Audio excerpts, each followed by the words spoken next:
I hated the rain. I sat in the cab of the truck watching it hit the windshield and listening to it bang on the roof. It wasn't a nice, soft summer rain. It was a gully washer. When the wind blew, I could see the sheets of water washing across the parking lot. It wasn't a hurricane, but it sure looked like the newscasts that you saw on TV. The AC unit on top of the Heritage Cottage buffet would just have to wait until it stopped. There was no way that I was going to go up on the roof and work on anything until the weather cleared. Hell, I wasn't even supposed to be here. Wednesday was my day to work in Allentown. Of course, this was an emergency, and I was the best qualified man for the job.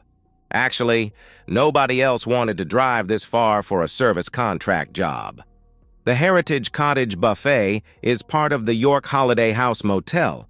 It was one of the older types with outside entrances, but that was offset by the cheap rates. I think more people used the restaurant than the motel. Right now, most of the guests were checking out. The maids were staying under the outside canopy, close to the building to avoid the rain. It was a long, boring wait. That is, until the beige VW convertible pulled into one of the closer parking spots. I could not make out the license plate number from across the lot, but I swear it looked just like my wife's Bug. Amanda and I had been married for almost 20 years. We had 2 daughters, Colleen, who was 18 years old and starting as a full-time student at Kutztown University in 3 months, and Brenda, who just turned 16 years old and was now in full-fledged goth rebellion mode. 2 perfect opposites. Although Amanda and I went to high school together, I didn't really meet her until later, when she was working as a waitress at a local diner. My time in school was not the happiest of my life. I had a terrible stutter for as long as I can remember, and the teenage angst that came with it was awful.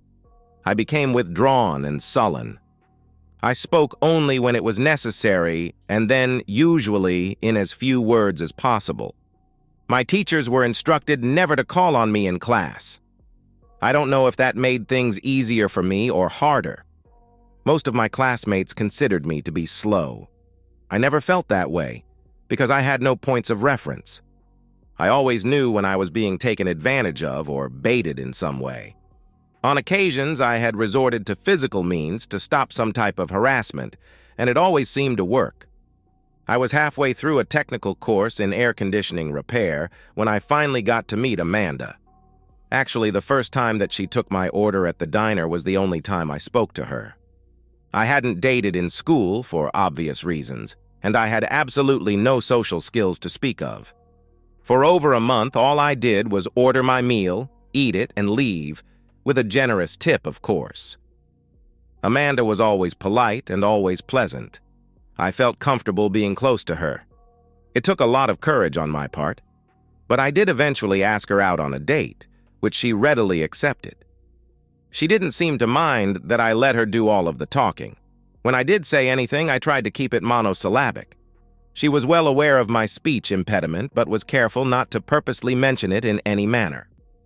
We dated for several months before things got serious. By that, I mean sexually. It was obvious the first time that I had no experience at all, but she was very understanding and was able to get us through it without too much embarrassment. Although I never mentioned it, I got a distinct feeling that she had done it all before. I really felt that it was her business, and that I had no need to know what she did before she met me. We had a small civil ceremony right after I finished tech school. I had a full-time job waiting, and the pay was better than I had expected. Amanda continued to work at the diner until she got pregnant with Colleen. From there on, she was a full-time wife and mom. We weren't rich, but we were comfortable. Life was good. Just out of curiosity, I kept trying to see the tag number on the Beetle, but the heavy rain made it impossible. A silver Mercedes parked aside from the Bug, and an umbrella got out with a man under it. I was impressed with the way he coordinated the move. He walked to the VW and opened the driver's door. I felt a knot in my stomach as I watched Amanda get out of her car and join arms with the man. They half ran and half walked to the motel canopy.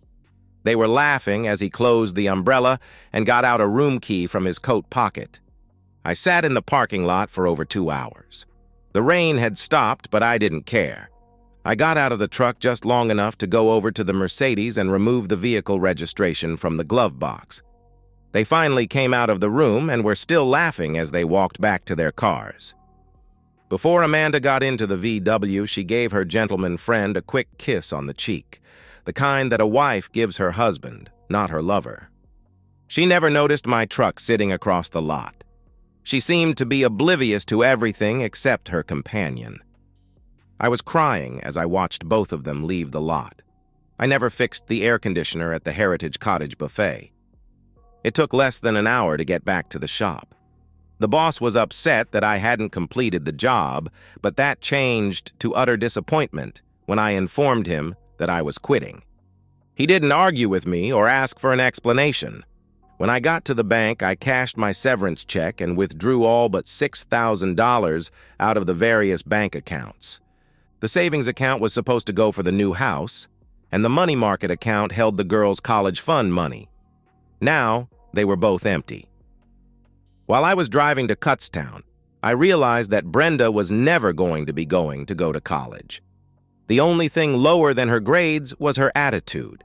I couldn't figure out what I had done to turn her against me, and I was afraid to ask. Actually, she was just as surely with her mother as she was with me. Colleen and Brenda were both raised exactly alike, but turned out totally different. I felt a small pang of guilt, which quickly passed, as I paid Colleen's college tuition ahead for the full 4 years. It was close enough to home that I did not have to worry about dorm fees and a meal plan. Amanda was home when I arrived. I took my wet boots off at the front door, as I always do. She came out of the kitchen to meet me. "John, what are you doing at home at this time? I thought that you were supposed to be in Allentown all day." As I walked past her towards the bedroom, I smiled and gave her a quick peck on the cheek, similar to the one she had given her lover 3 hours earlier. She looked perplexed when I did not respond to her question. I had the first bag half packed when she entered the bedroom. "John, what the hell is going on? What are you doing?" She just stood there as I continued to pack. All that I was taking was underwear, shoes, and my Dickies work clothes. "Are you going to answer me? What happened? Just because you had a bad day at work is no reason to be leaving. I assume that you are leaving because you are packing. Answer me, damn it. I am your wife. You are supposed to share this stuff with me." I paused momentarily and looked her way. She knew not to interrupt me or try to hurry my speech. "I did not work in Allentown today." There was no hesitation and no stammering. It was a simple sentence, but I delivered it perfectly. Amanda stood there quietly waiting for me to continue. I finished my packing, and I paused again. "I worked in York today." It was another short, simple phrase, and it also came out perfectly, slow and cool. As I was getting my shoes from the closet, I noticed my wife quietly leave the room. She didn't say anything. She was sitting on the living room couch as I walked towards the front door. It took only a moment for me to put my work boots back on. I glanced back one more time before leaving. Her eyes were wet, but she was not crying, as she watched me go out the door. She offered no explanation and no apology. I was just outside of Hagerstown when my cell phone rang. Under the circumstances, I guess I would have had an easier time communicating if I had learned to text, but just using the cell phone was an achievement for me. It was Colleen. "Hi, Dad. Where are you?" Colleen asked. "Hagerstown," I replied. "Mom told us that you left, and I just wanted to make sure that you were all right." "I'm fine," I replied. "Dad, is there anything that you want me to do? Is there any way that I can help?" Colleen asked. "No," I replied. "It is difficult to have a lot of dialogue with someone when the words don't come smoothly. There were a million things that I wanted to say to my daughter but didn't feel up to it. Mom told Brenda and me what happened. She wasn't very specific, but we both knew for a while now. I am not pleased that it happened, but I am glad that you finally found out." You and Brenda knew about it? I asked. For about 3 years now, Colleen replied. I feel foolish, I answered. Don't, Dad. Don't do that to yourself. You are a good father and a good husband. Don't you ever think otherwise? Colleen answered. I didn't answer her. I didn't know what to say, and I didn't want to talk anymore. It was too much to take in at one time. My stomach was churning, but I wasn't hungry. Dad, are you there? Are you okay? Colleen asked. I'll be fine. By the way, I paid your tuition at school for you. You are all set to go, I answered. I don't care about that. I care about you, Colleen replied. Thanks, honey. I have to go now. I turned my phone off without giving her a chance to say anything else. I was having supper at the Cracker Barrel in Harrisonburg when I noticed a small ad for a facility maintenance manager with emphasis on air conditioning and heating. After a quick phone call, I had an interview for the next morning. I never actually had an interview for any type of job before, so I was a bit anxious. My obvious speech impediment did not help my confidence. If I got it, fine. If not, nothing is lost. Oakbrook Meadows was a small church-affiliated retirement home. It was old and looked as if it had been added on to several times. There was no structure or organization for the entire facility. It was a hodgepodge of buildings that desperately needed help. Good morning. You must be Mr. Tyson. My name is Don Watson. Do you mind if I call you John? That's fine. We shook hands and I sat down. For the next 30 minutes, Don Watson gave me a complete history lesson about Oakbrook Meadows and verified the complexity of the enterprise. My initial observation was right on the money. It was a non-profit operation, and they were having money problems keeping it open. Over 100 retired old people lived there as long as they could remain functional. When they got too sick or old to take care of themselves, they were relegated to a state-run facility by law. The expense of outsourcing all of the repairs and upkeep was taxing their budget to the point that they were considering closing the whole place. Hiring a full-time maintenance superintendent was a last-ditch effort. Up until now, they were not having too much luck. The salary that they were offering was really bad. What made the difference was the use of a small apartment in the basement of the main building and meals in the community dining room. It took me 3 days to make the apartment livable. The meals were good and convenient. It looked like things were going to be okay. I was happy. There was a fully equipped workshop with a pile of mixed manuals and spare parts. The air conditioning and heating did not look like a problem, but I had no experience with things like dishwashers, ranges, and walk-in refrigeration units. Plumbing difficulties baffled me, but I rallied through them. I spent a whole weekend reviewing the facility insurance policies. Things started out pretty slow. After tackling a few things that needed immediate repair, I did a complete inventory of items that did or would require some sort of maintenance or servicing. I tried to balance things a bit so I could mix some easy jobs with some more complex ones. That would take a bit of pressure off the day-to-day operation. Of course, critical problems took priority. It only took a few weeks to get settled into a comfortable routine. During the day, I took care of business, and at night, I took care of making my new habitat livable. I kept my cell phone charged, but turned off. I had a facility phone for work and an old Windows 7 computer, which I set up to keep track of maintenance. Don was happy with my work, and I was happy with the situation as a whole. Life was good. It had been over 3 months since I left. I decided to call Colleen on her birthday. This was my first contact since I left. I was surprised that no one had tried to get in touch with me and depressed that no one cared enough to try. Of course, my phone was turned off almost all of that time. Colleen, it's Dad. Happy birthday. Dad, how great to hear from you. You had your phone turned off. Where are you and what are you doing? I was worried about you. Colleen replied. Slow down. One question at a time. I'm fine. I got a job and a place to live in. I am more concerned with how you are doing. School is good. I am in a dorm room with 2 other girls. I went on the meal plan rather than going home to eat. I have a part-time job at a sandwich shop near the campus. Colleen replied. Do you need anything? I asked. No, I am fine, Colleen replied. Is everything else okay? I asked. No, not really. Mom, of course, is very depressed. She told Brenda and me what happened. I don't think she is sorry about what she did, but she is sorry that she got caught. She got a job at Zinn's Diner, but I don't think she is making enough to keep the house. She sold all of your tools and stuff from the garage and is selling off furniture. The last time I talked to her, she said that she was going to go to the bank about the mortgage payments. I think she is going to let the house go back.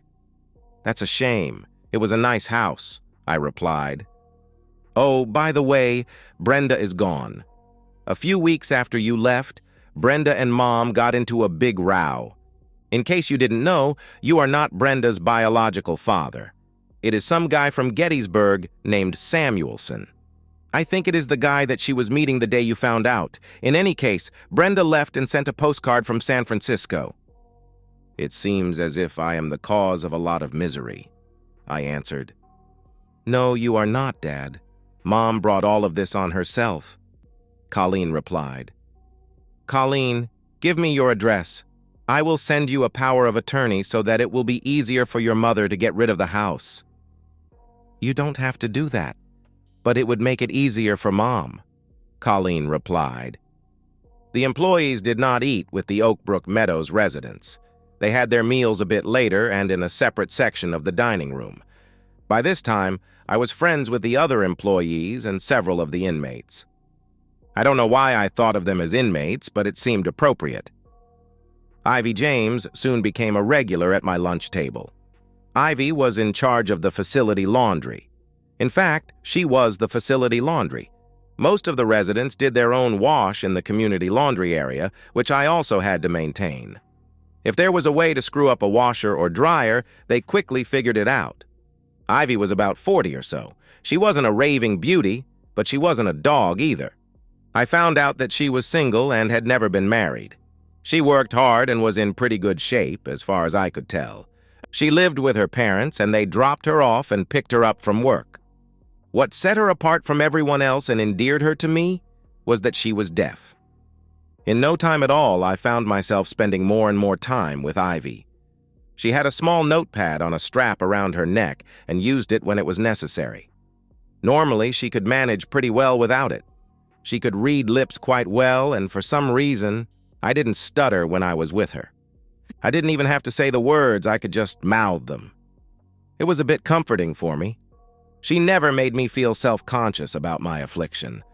Our relationship improved when she invited me to spend Thanksgiving with her family. Her parents and sister were not hearing impaired. Her mother and sister were both proficient in ASL. Her father was good-natured about it, but relied on the two women to interpret for him. They quickly picked up on my stutter and were careful to steer the conversation so that I could minimize speaking but still feel included. All in all, it was a good experience. Ivy and I grew closer. The Virginia School for the Deaf was located 30 minutes away in Staunton. I had no trouble enrolling in an evening ASL class, even in the midterm. I didn't say anything to Ivy, but she figured out something was going on when I started to pay more attention to her signing at different times. When I finally told her, she was beaming and offered to stay late to help me with my homework. The school explained that it would probably take about 2 years to become accomplished enough to carry on a simple conversation, but I had to start somewhere, and I was motivated. The work was good.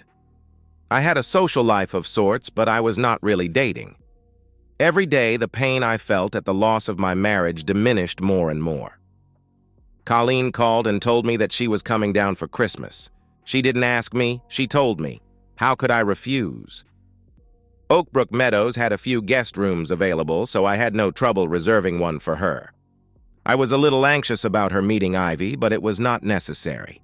As soon as Colleen realized that Ivy was deaf, she started signing. She wasn't really good at it, but good enough that the two of them could converse at great length without me.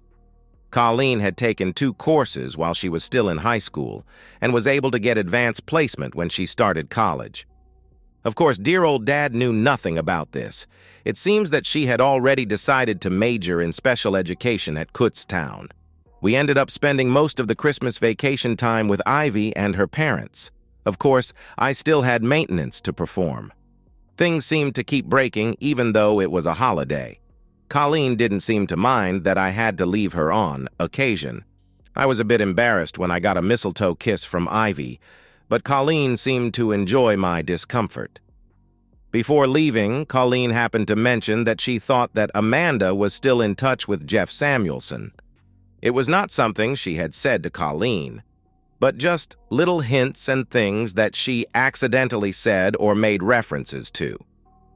Colleen got the feeling that she was planning for something to happen in the future and was looking forward to it. 2 weeks later, I was served. She didn't ask for a thing, she just wanted the divorce. I signed everything and sent it back to her lawyer. There was only one thing that bothered me. I was pissed off. She had used me and taken advantage of me and then felt that she could just discard me when she no longer needed me. That was not right. I know. I left her and I opened that door. It still was not right and I was left wanting some sort of balance. I was happy with my new life and normally should have just accepted my good fortune and moved on. I couldn't do it.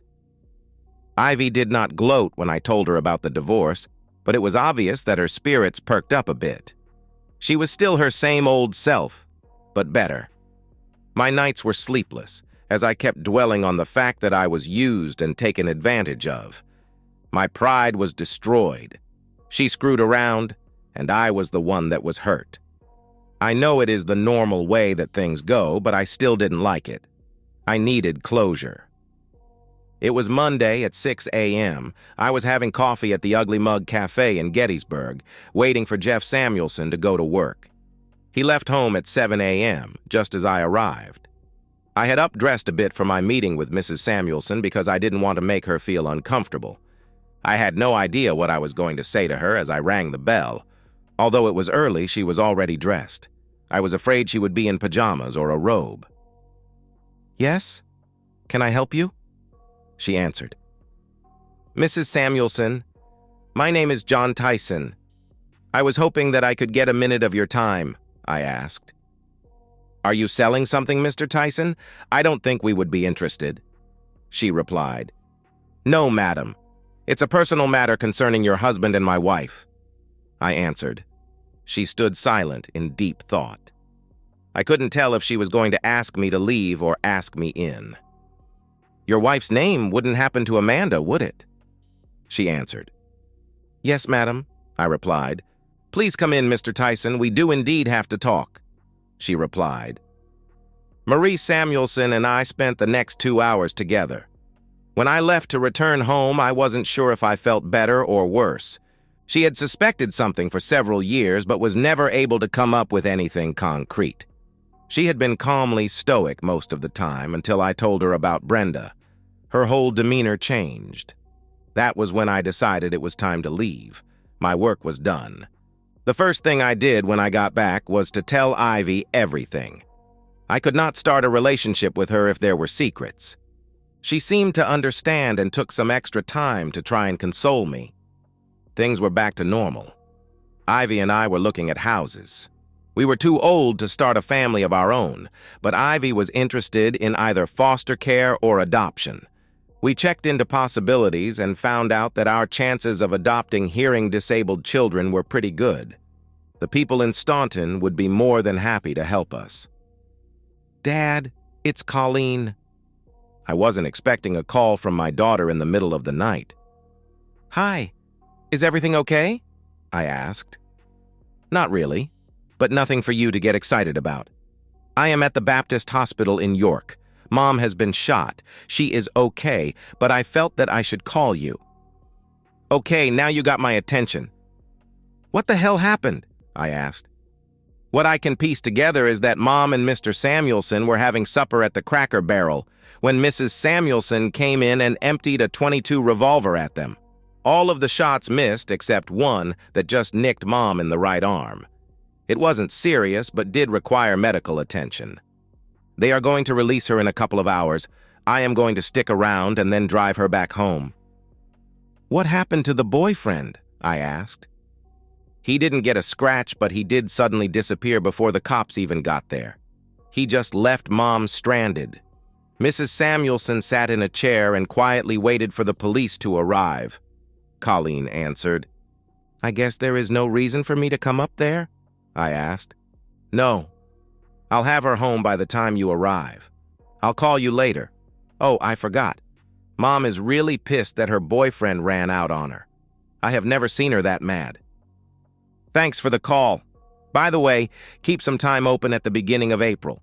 Your dad is going to get married," I replied. "Congratulations. I will definitely be there."